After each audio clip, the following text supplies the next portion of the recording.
You might be looking through a book of pictures, or walking through a museum where they got photographs of people picking cotton back in the 1940s.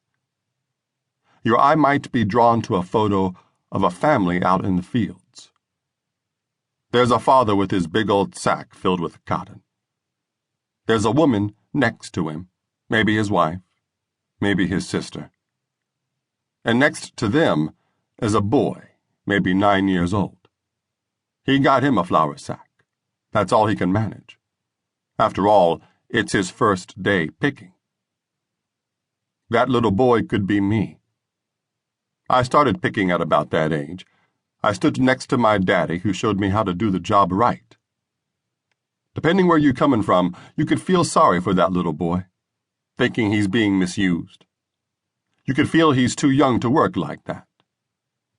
You could decide that the world he was born into, the world of sharecropping, was cruel and unfair, and you wouldn't be entirely wrong. Except that if that boy was me, and you were able to get inside my little head, you'd find that I was happy being out there with my daddy, doing the work that the big people did. I wanted to be grown and help my family any way I could. Didn't know anything else except the land and the sky and the seasons and the fruits and the fish and the horses and the cows and the pigs and the pecans and the birds and the moss and the white cotton that we prayed came up plentiful enough to give us enough money to make it through winter. I saw the world through the eyes of my mama and daddy. Their eyes were looking at the earth. The earth had to yield. If it did, we ate. If it didn't, we scrambled. Because we didn't have no electricity, not for the first 12 years of my life, we were cut off from what was happening outside our little spot in Louisiana called Lettsworth. I didn't know it at the time, but we were living and farming like people lived and farmed 100 years before. When I got my little flour sack and went out in the field, I was doing something my people have been doing ever since we were herded up like cattle in Africa, sent out on slave boats, and forced to work the land of the southern states of America. That fact, though, was something that came into my mind when I was an adult, playing my music in Senegal. Someone brought me to the point of no return, one of the places where slaves were sent off to make their terrible Atlantic crossing. Maybe that's where the blues began. But to me, 9-year-old George Buddy Guy, son of Sam and Isabel Guy, born July 30, 1936, Black history was not part of the elementary schooling I got at the True Vine Baptist Church. That's where I was taught to use utensils and read little books about white children called Dick and Jane. Black people weren't in those books.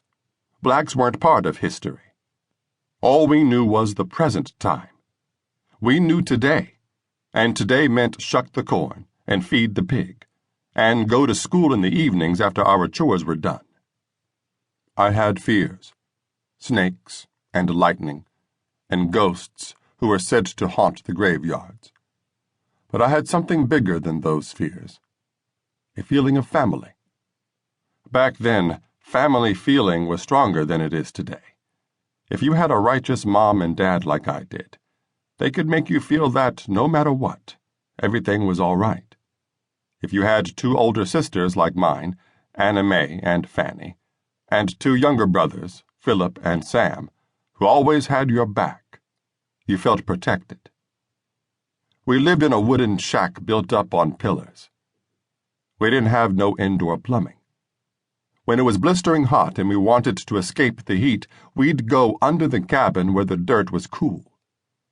The inside was just a couple rooms and a wood-burning stove. No running water. We pumped the water into a No. 3 tub for our weekly baths. We also used those tubs to soak the pecans we picked so that when we sold them by the pound, they weighed a little more. I didn't know about glass windows. Our windows were made of wood. When it rained, we shut the windows, and if it was summertime, we sweated bullets.